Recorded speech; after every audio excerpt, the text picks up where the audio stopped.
सबसे पहले आपको बताएं कि चीफ जस्टिस पाकिस्तान याहिया अफरीदी की ज़ेर सदारत जुडिशल कमीशन का इजलास सुप्रीम कोर्ट में 8 नए जजेस की तैनाती पर गौर। और आपको बताएं कि 5 हाई कोर्ट से सीनियर जजेस के नामों पर मुशावरत इस इजलास में जारी है। हसीब मलिक हमारे साथ मौजूद हैं इस्लामाबाद से। हसीब, क्या डिटेल्स हैं? देखिए, इजलास जो कि टाइम था दिन 2 बजे का, अपने टाइम पे उसका आगाज़ हुआ। ये जुडिशल कमीशन का इजलास था जिसके अंदर सुप्रीम कोर्ट के लिए 8 जजेस के नामों पर गौर किया जाना था और तमाम जो 5 हाई कोर्ट्स हैं उधर से 5 जो जजेस हैं उनके नाम जो है वो गौर किया जाना था, जिसके ऊपर इजलास का आगाज़ हो चुका है और इस वक्त भी इजलास जारी है। ज़राए का ये कहना है कि इजलास के अंदर 2 जजेस की जानिब से जो है वो बाइकआउट किया गया है। ज़राए के मुताबिक जस्टिस मंसूर अली शाह और जस्टिस मुनीब अख्तर की जानिब से इजलास से बाइकआउट किया गया है।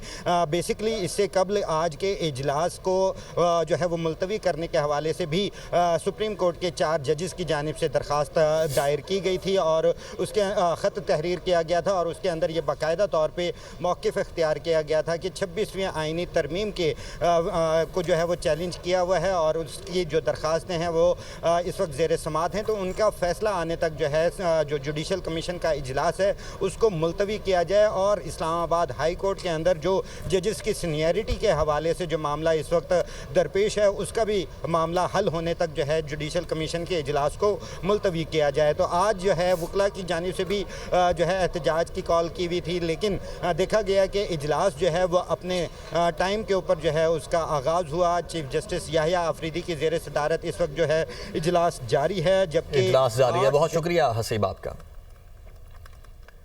जबकि 26वीं आईनी तरमीम और जुडिशल कमीशन के इजलास के खिलाफ इस्लामाबाद में वकला का एहतजाज, नारेबाजी, पुलिस ने रेड जोन जाने वाले तमाम रास्तों को बंद कर दिया है। आदिल तनौली हमारे साथ मौजूद हैं इस्लामाबाद से। आदिल, बताइएगा इस वक्त क्या सूरत हाल है? जुडिशल कमीशन का इजलास भी दूसरी जानिब शुरू हो चुका है और वो जारी है। हाँ जी, देखिए, एक तरफ सुप्रीम कोर्ट में जुडिशल कमीशन का इजलास शुरू हो चुका है, दूसरी तरफ आज वकला की जानब से जो है वो एहतजाज की कॉल दी गई थी 26वीं आइनी तरमीम और जुडिशल कमीशन के इस इजलास के ख़िलाफ़। तो इसी सिलसिले में वकला की बड़ी तादाद जो है वो डी चौक पर पहुंची है और डी चौक पर अपना एहतजाज जो है वो रिकॉर्ड करवाया जा रहा है। सुबह पहले जो है वकला की जानब से सरीना चौक से जो है वो रेड जोन में दाखिले की कोशिश की गई, लेकिन पुलिस के साथ धक्कम पेल हुई और दोबारा वकला को जो है पीछे धकेला गया। उसके बाद वकला जो है वो डी चौक पहुंचे हैं और डी चौक के ऊपर भी इस्लामाबाद पुलिस की जानब से खारदार तारें लगाकर जो है वो एंट्री गेट जो है उसको बंद किया गया और पुलिस की भारी नफरी जो है वो तैनात कर रखी है। और इसी के साथ साथ अगर कोई नुक्स अमन का खतरा पेश आता है तो उसके लिए प्रिजनर वैन जो है वो भी पहुंचा दी गई। यहाँ पर पूरी तैयारी कर रखी थी। ताहम वकला की जानब से डी चौक के ऊपर एहतजाज का जो है वो फैसला किया गया है और अब वकला गुज़श्ता तकरीबन 2.5-3 घंटे से डी चौक के ऊपर मौजूद है और नारेबाजी की जा रही है। काफ़ी तादाद में वकला जो है वो एहतजाज छोड़कर वापस भी जा चुके हैं, लेकिन उसी के साथ जो है वो ठीक है आदिल, बहुत शुक्रिया आपका। इस्लामाबाद में वकला के एहतजाज के बायस जुज़वी तौर पर मेट्रो बस सर्विस बंद है। हुकूमत की जानिब से पेशगी इतला ना होने के बायस शहरियों को मुश्किलात का सामना है। इसी से मुतालिक मजीद तफसीलात बताएंगे नुमाइंदा दुनिया न्यूज़ अवैस अब्बासी। जी बिल्कुल, देखिए, वफाकी दारुल-हुकूमत इस्लामाबाद में वकला के एहतजाज के बायस आज मेट्रो बस सर्विस जुज़वी तौर पर मुअत्तल कर दी गई है। सदर से सेक्रेटेरिएट तक चलने वाली इस मेट्रो बस सर्विस जो है आज सदर से चल तो रही है, लेकिन बीच रास्ते में आकर फैज़ अहमद फैज़ स्टेशन के मकाम पर रुक जाती है। वहाँ से आगे जो है बस अपना रूट मुकम्मल नहीं करी। शहरियों को जो है आज दफातर में पहुँचने में और स्कूल कॉलेज में पहुँचने में काफ़ी मुश्किलात का सामना करना पड़ रहा है, जिसकी वजह से जो है वो मेट्रो बस स्टेशन तक पहुँचते हैं तो यहाँ पर उन्हें आकर पता चलता है कि बस सर्विस नहीं चल रही है, जिसकी वजह से उन्हें अल्टरनेट जो है वो रूट इख्तियार करने पड़ते हैं अपने दफातर अपनी मंजिल पर पहुंचने के लिए, जिसके बायस जो है उनकी जिम पर भी इजाफी बोझ पड़ता है। ताहम एक जानिब जो है उन्हें जो है दीगर ट्रांसपोर्ट का इंतज़ाम करना पड़ेगा, तो दूसरी जानिब शहर में शदीद रश भी मुतवक्का है मुख्तलिफ रूट्स के ऊपर। मेट्रो बस सर्विस की मुअत्तली की वजह से आज शहरी जो है वफाकी दारुल-हुकूमत इस्लामाबाद के काफ़ी परेशान दिखाई दे रहे हैं। जी, तहरीक इंसाफ के रहनुमा बैरिस्टर अली जफर ने कहा है कि जब तक इस्लामाबाद हाई कोर्ट के जजेस की सीनियरिटी का फैसला न हो उनके बारे में फैसला नहीं कर सकते। सीनियरिटी का फैसला करने के बाद जो 26वीं तरमीम कहती है वो कर लें। मसला जजेस के हल्फ का नहीं बल्कि सीनियरिटी का है। वो इस्लामाबाद में मीडिया से गुफ्तगू कर रहे थे।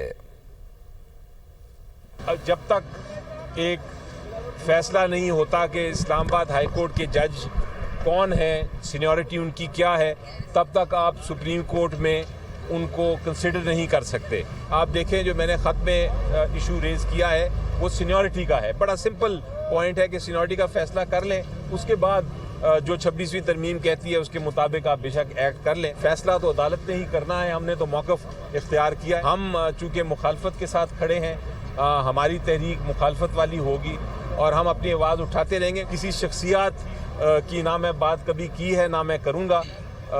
शख्सियत आने जाने वाली बात होती है, लेकिन इंस्टीट्यूशंस ठहरती हैं और असूल जो है वो सबसे ज़्यादा ज़रूरी है कि असूल पे आप खड़े हों।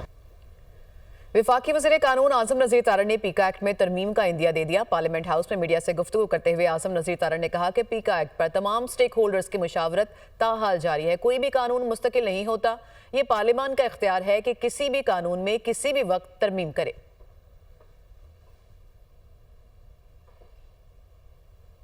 मुतल्लिका जो स्टेक होल्डर्स हैं, मुतल्लिका वज़ारत दाखिला, इत्तलात व नशरियात और जो इंफॉर्मेशन टेक्नोलॉजी की वजारत है, वो सारे बाकी स्टेक होल्डर्स के साथ अभी भी नेगोशिएशंस में हैं। कानून कोई भी परमानेंस नहीं होती उसकी, ये पार्लियामान का इख्तियार है कि उसमें तब्दीलियाँ आती रहें। अगर सारे किसी बात पे मुत्तफिक हुए तो उसको सूटेबली देखा जा सकता है। आगे बढ़ते हैं। लीबिया के करीब समंदर में इटली जाने वाली कश्ती डूब गई है। डूबने वाली कश्ती में पाकिस्तानियों समेत 65 अफराद सवार थे। लीबिया के शहर जाबिया के करीब से 10 अफराद की लाशें निकाल ली गई हैं। ज़ीशान यूसुफजई हमारे साथ मौजूद हैं इस्लामाबाद से, और इसके साथ ही हमें Haseeb Arsalan director international affairs भी ज्वाइन कर रहे हैं यूके से। ज़ीशान, सबसे पहले आपकी जानिब आऊँगा, ये बताइएगा कि मज़ीद क्या पेशरफ्त हुई है, मज़ीद क्या तफसीलात मिली हैं? कुछ देर पहले जो आपने तफसीलात शेयर की उनमें क्या एडअप हुआ है? देखें आमिर, अब तक तो दफ्तर खारजा ने ऑफिशियली मज़ीद कुछ तफसीलात जारी नहीं किए हैं, और उनसे जब हमारी बातचीत हुई तो उन्होंने कहा चूँकि सेंसिटिव मामला है तो जैसे ही हमें ऑथेंटिक इन्फॉर्मेशन मिलती है तो वो हम आपके साथ शेयर करेंगे। अगर इस वाक़े की बात की जाए तो जो लीबिया का सिटी है जाविया, उसके नॉर्थ वेस्ट के करीब एक बंदरगाह है जहाँ पर ये जो कश्ती है ये उलट गई है और 65 अफराद इसमें सवार थे, जिसमें पाकिस्तानी भी थे। इसके मुतल्लिक जो है हमारा जो सफारत खाना है वहाँ पर उनको आगाह किया गया, और उनकी टीम जो है वो इस वक्त हॉस्पिटल में मौजूद है वहाँ के जो मकामी हुक्काम हैं उनके साथ, ताकि जो लाशें निकाली जा रही है उसकी शिनाख्त की जा सके और पहचाना जा सके कि कौन पाकिस्तानी है, फिर आगे का क्या लाए अमल तय करना है। यहाँ पर अगर दफ्तर खारजा की बात की जाए तो उन्होंने क्राइसिस मैनेजमेंट यूनिट को एक्टिवेट कर दिया है, उसके नंबर और उसके ईमेल जो है वो जारी कर दिए कि जो अफराद उसमें सवार थे उनके अहल खाना या लवाहिकीन अगर रब्ता करना चाहते हैं तो वो क्राइसिस मैनेजमेंट यूनिट को ही रब्ता कर सकते हैं। इसके साथ साथ जो वहाँ पर सफारत खाना है उसके भी जो मोबाइल नंबर है, उनके जो व्हाट्सएप के नंबर है वो भी जो है दफ्तर खारजा की जानिब से जारी किए गए हैं। अब तक की सूरत हाल यही है कि कुछ लोगों को निकाला गया है, लेकिन कितने अफराद को जो है मज़ीद निकाला जाएगा या उनकी शिनाख्त क्या होगी ये भी कबल अज़ वक्त होगा। दफ्तर खारजा जो है अपनी तफसीलात जारी करेगा। जी ठीक है हसीब, आपकी जानिब आऊँगा। आप चूँकि लंदन में होते हैं लेकिन इसके साथ साथ पूरे यूरोप को भी कवर करते हैं, ये बताइएगा कि आपके पास क्या तफसीलात अभी तक पहुँच सकी हैं, क्या क्या एंगल आपको पता चल सका है? बड़ा अफसोसनाक एक और वाकया जो है अब कुछ दिन बाद ही पेश आया। इससे कुछ दिन पहले एक नाखुशगवार वाकया पेश आया, लेकिन इसका बैकग्राउंड जो है वो समझने की जरूरत है। ये हुकूमत पाकिस्तान की तरफ से फौरी एक्शन लिया गया, FIA को भी अलर्ट कर दिया गया, और जो एग्जिट रूट्स हैं उनको बड़ा सख्ती से कंट्रोल किया जा रहा है, जिसका मतलब ये है कि इस वक्त तो लोग एग्जिट नहीं कर रहे, तो ये लोग कहाँ से आए, ये कौन पाकिस्तानी है, इसको अंडरस्टैंड करने के लिए ये जानना बहुत जरूरी होगा। इस वक्त लीबिया में ऐसे कई कैंप्स मौजूद हैं और हमारे जराये ये कंफर्म करते हैं कि वहां पे 100 नहीं हजारों की अफराद में जो है तारकीन वतन है, जिसमें बड़ी तादाद एक पाकिस्तानियों की भी मौजूद है, वो जहाँ पे बहुत कसमा पुरसी की हालत में वहां पर रह रहे हैं और अपनी बारी का इंतजार करते हैं कि कब हमारी बारी आएगी और कब हम अगली शिप में बैठेंगे। शिप भी नहीं, ये छोटी कश्तियां होती हैं जो लोकल दरियाओं में इस्तेमाल होती हैं, उन कश्तियों में इन अफराद को सफर करवाया जाता है और रात के अंधेरे में ये लोग निकलते हैं छुप छुपा के वहां की अथॉरिटी से भी। सो ये कश्ती जो है ये ओवरलोड थी, और ये एक इंपॉर्टेंट चीज ये है कि ये लीबिया से इटली जा रही थी। लीबिया से अमूमन या इटली जाया जाता है या स्पेन जाया जाता है, ये दो रूट्स होते हैं इनके। तो ये लीबिया से चैनल क्रॉस करके माल्टा को क्रॉस करके इटली की तरफ जा रही थी, लेकिन थोड़ी सी अभी इसको निकले हुए ज्यादा देर नहीं हुई थी, तो क्योंकि ये ओवरलोड थी और वजन ना बर्दाश्त कर सकी और ये उलट गई। अभी तक 10 लाशें जो है वो निकाली गई हैं, जैसे कि निशान भी बता रहे थे, और हमारे अपने जो लीबिया में जराये हैं उन्होंने ये कंफर्म किया है कि जिनमें कंफर्म किया है जराये ने। हसीब बहुत शुक्रिया आपका, ज़ीशान आपका भी बहुत शुक्रिया।